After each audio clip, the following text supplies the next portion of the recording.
In this video, I'm going to talk about the Feiyu Tech AK2000 gimbal. I'm also going to share with you some of the setup tips and things you may want to consider if you are new to gimbal.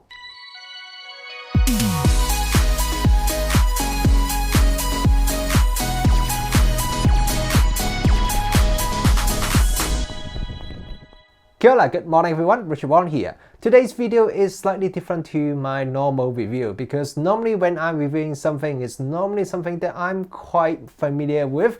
But today, I am reviewing something that I am actually more or less like a beginner. And the product we are looking at today is the Feiyu Tech AK2000 gimbal.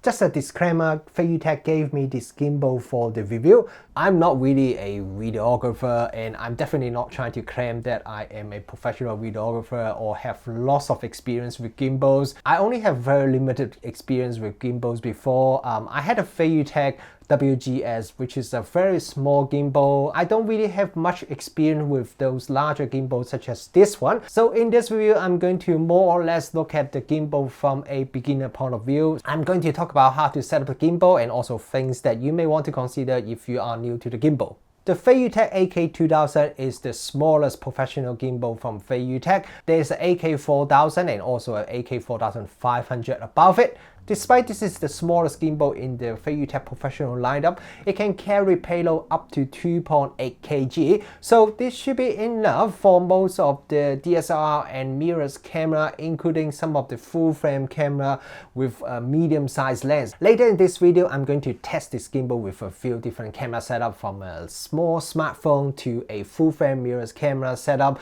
just to see how does the gimbal performs when you pair it with different size and weight of cameras. Even though this is one of the lighter gimbal in the market, but if you have never used a gimbal before, I can tell you that once you put the camera on top and install the battery, and the total weight is not light at all. I don't really have a big strong arm, so the first day when I try to use it, my hand does get sore quite quickly when I try to hold it and walk around. After using it for a couple of days, I think my body and my arm become more used to the weight of the gimbal, and probably my body is starting to figure out how to control the weight of the gimbal. So yeah, the total weight of the gimbal and the camera become a lot more manageable after a couple of days of use. The gimbal uses 4 of the 18650 battery to power it, and according to the manufacturer, the running time is up to 12 hours with one set of battery. I haven't really timed how long the battery will last, but during the last 3 weeks, I've been using this gimbal quite a lot, and I have only charged the battery only once, so definitely the battery can last a very long time. The body of the AK2000 is made of aluminum alloy, so it definitely feels very solid, very tough. I feel like if I'm filming using this gimbal and someone wants to attack me, I can definitely use it as a weapon to self-defense. There's a large LCD screen here at the front, which is also a touch screen. There's a little dial here at the side of the gimbal, and then there are a couple buttons at the front and then side and then the front of the gimbal. I'm going to go through some of the main feature and control of this gimbal with you, but before that, let me quickly show you how to balance the gimbal, because if you are a beginner like me, this is probably one of the first questions you have is how do I set up and balance this gimbal? If you are an experienced gimbal user, you can probably just skip to the next part of this video. To set up the AK2000 is actually pretty easy. First thing you do is that you put this base plate onto the camera. There are 3 mounting holes on here, so pick the one that you think make most sense. So you lock it onto here. And then there's a front one, just allow you to attach this bit to lock to secure the lens. And once you got that, then you slide it onto the gimbal here.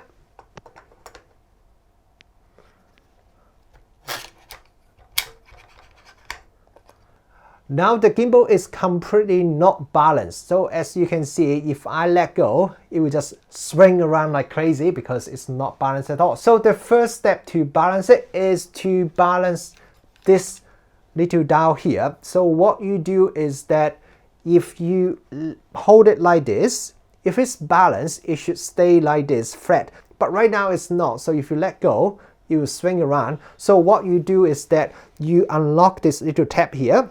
and then you can now move the camera one way or the other around. So try to adjust it so that it remains balanced when you let go of the camera. So it seems pretty good now. And then the next step is to adjust this plate here. This one, you control how much you can push the camera front and back.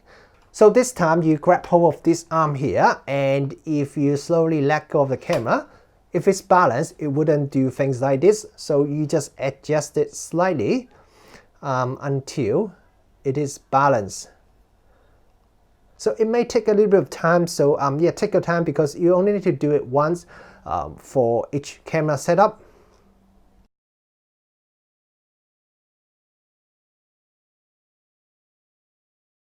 Just be careful when you are trying to lock the tab, because sometimes you may move the camera slightly when you're locking it, and then you have to rebalance it again. So now this seems to be pretty good. You see it doesn't swing to the front or the back. And the next is to balance this arm over here. The same thing, if you loosen it up, and then you see right now it's tilting that side. So I push it the other way. So now it seems pretty good. And the last one is this arm here. So you hold it like this. Right now it's not balanced as it swings around. So I just need to do the same thing. Now the camera is balanced on the gimbal, and when it is perfectly balanced, first when you let go of the camera, it shouldn't move at all, and you can also move it to any angle, any position, and when you let go of it, it shouldn't move at all. So this is perfectly balanced. And one little tip for you is that before you balance the gimbal, make sure you have the battery, memory card, and also the lens hood installed it, and also remove the lens cap, because if you forgot to do one of those things, the gimbal will not be balanced anymore once you add or remove something to the camera. Having said that, I noticed that the AK2000 seems to be able to handle some changes in the weight of the center of weight of the camera setup. So even if I change the lens to something similar weight, I don't need to rebalance the gimbal, and the gimbal seems to work quite well. But of course, ideally you should balance the gimbal perfectly every time before you use, because that will give you the best performance and also the best battery life, as the motor doesn't need to work as hard trying to balance the camera on the gimbal. Next, let's have a look at some of the features of this gimbal. But before that, if you are enjoying this video, please give it a thumbs up and subscribe if you haven't already to support my channel. Okay, look at this gimbal. I think the first thing you probably notice is this large LCD screen right here. This is also a touch screen. Let's start the gimbal. This is the default screen, which displays some of the most important settings. For example, what sort of mode you're in, the battery status, whether you are connected to the Bluetooth or the Wi-Fi, and you can scroll left and right to review some more settings of the gimbal. So this is very good because it allows you to change a lot of the gimbal settings very quickly and easily just on the gimbal itself. One little complaint about the interface is that when you are scrolling between the different menu items, there's no actual animation. It just directly jumps to the next page. There's nothing really wrong with that, but for a current product that was released in 2018, I would really hope the user interface is slightly more polished. But apart from that, I really enjoy this large display on the gimbal because it allows me to check and adjust some of the settings very quickly and easily. The most important setting on this main page is probably this little square here, which right now is says HF. So it describes which one of the 4 operation modes the gimbal is operating right now. The first mode is HF. When you're operating in this mode, the camera will only follow the horizontal direction of the gimbal.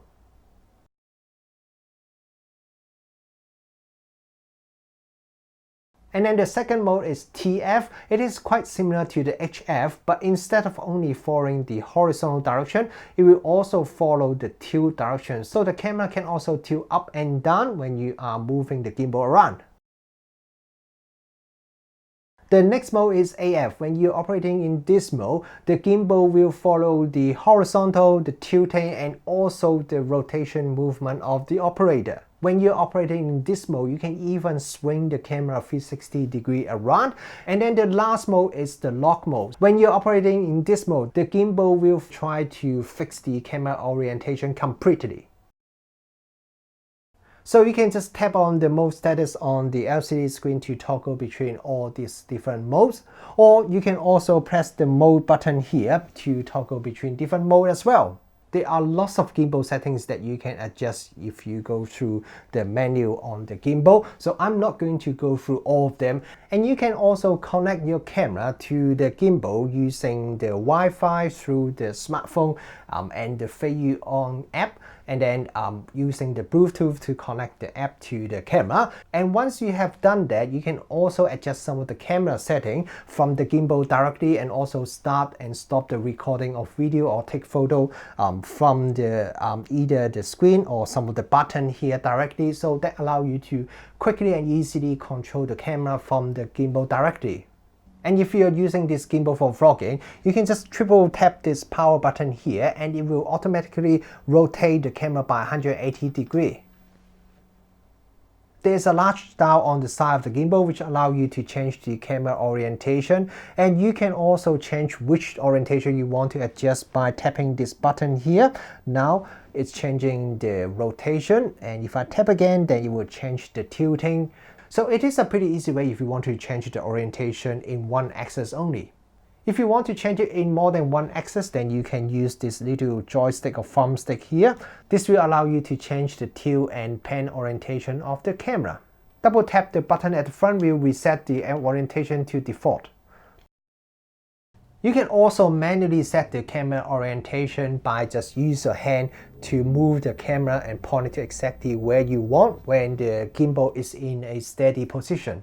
We have now gone through most of the basic operation of the gimbal, so it's time to do a quick test to show you how effective the AK2000 is to give you a nice and stable footage compared to not using a gimbal at all. So I'm going to shoot some footage using the GH5S with this Leica 12mm lens. Both the camera and the lens don't have any stabilization feature at all. So I think this is a pretty good setup to show you how the AK2000 can help stabilize the footage.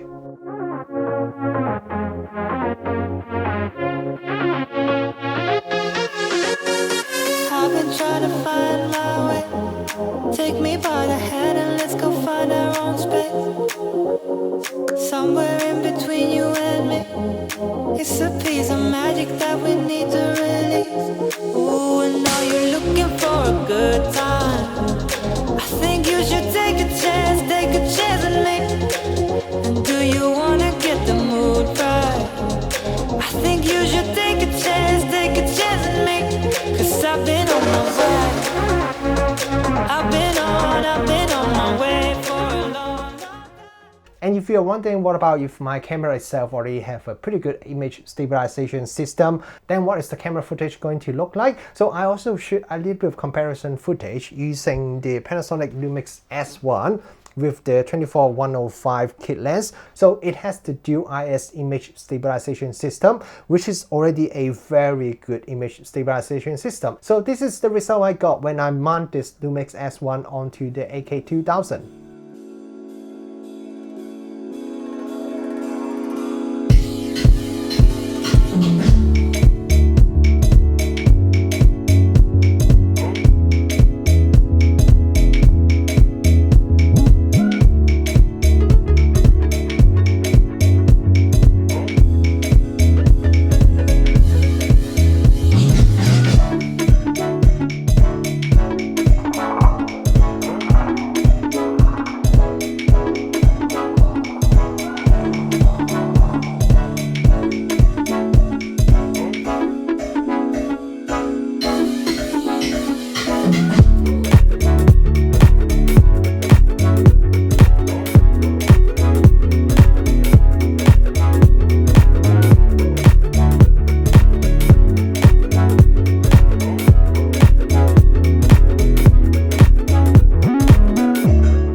something I mentioned at the beginning, I want to emphasize it again, is that I really don't have much experience using gimbal. So my gimbal operating skill is probably not the best. If you are an experienced gimbal operator, I'm sure you can get much smoother footage compared to what I've just shown you. According to Feiyu Tech, the AK2000 can take a payload from as little as 250 grams up to 2.8 kg. So I've tried it with a couple of different camera setups, from just a smartphone to a micro four thirds camera, the GH5, GH5S, a full frame camera. I've tried it with a Nikon Z6, and the biggest camera I've tried is the Panasonic Lumix S1 full frame mirrorless camera with the 24-105 f4 lens.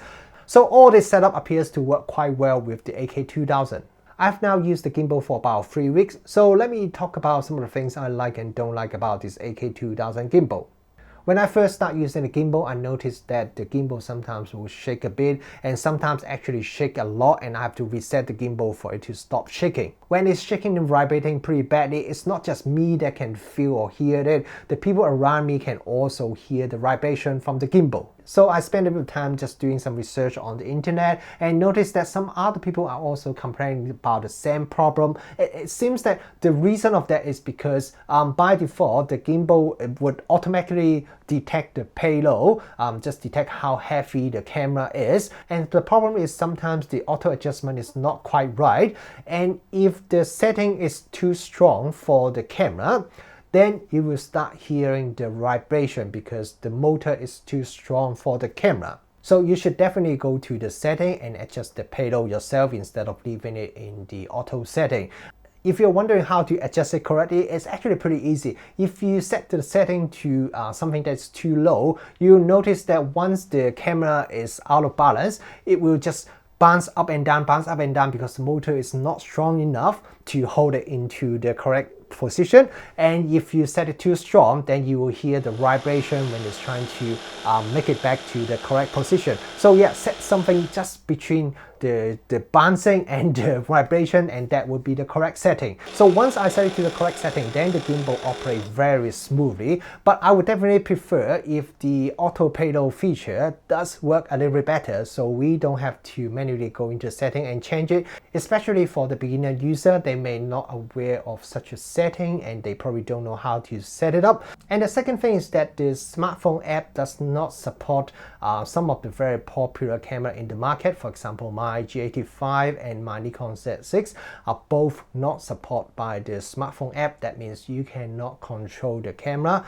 from the gimbal directly. Compared to camera like this GH5S, which is supported, then you can control a lot of settings from the gimbal directly. These are the two major things that I don't really like about the AK2000. Fortunately, both of them are software related, so hopefully Feiyu Tech can update the firmware and also the smartphone app in the future to address these issues. On the other side, I really enjoy using this gimbal. It's very easy to set up and balance. Even for people like me who is a completely beginner, I only spend about an hour just trying a few things to figure out how to set up the gimbal, and then I spend maybe another an hour or so just to do a few practice. Then after that, I can start using the gimbal no problem, and the footage I got is actually very smooth, even though, as I said, I'm not a very experienced gimbal operator at all. And while the AK2000 may not have all the really fancy features that is available on some of the competitors, it definitely has all the essential features and settings you want from a gimbal in this class. And the price of this gimbal is also very reasonable as well. So once you take into consideration of the feature like the large touchscreen display, the very good battery life, and the very solid build quality, it definitely is a very attractive option for people who is looking for a gimbal that is good value for money. Thank you very much for watching this video. I hope you found this video informative and useful, and I will see you in my next video.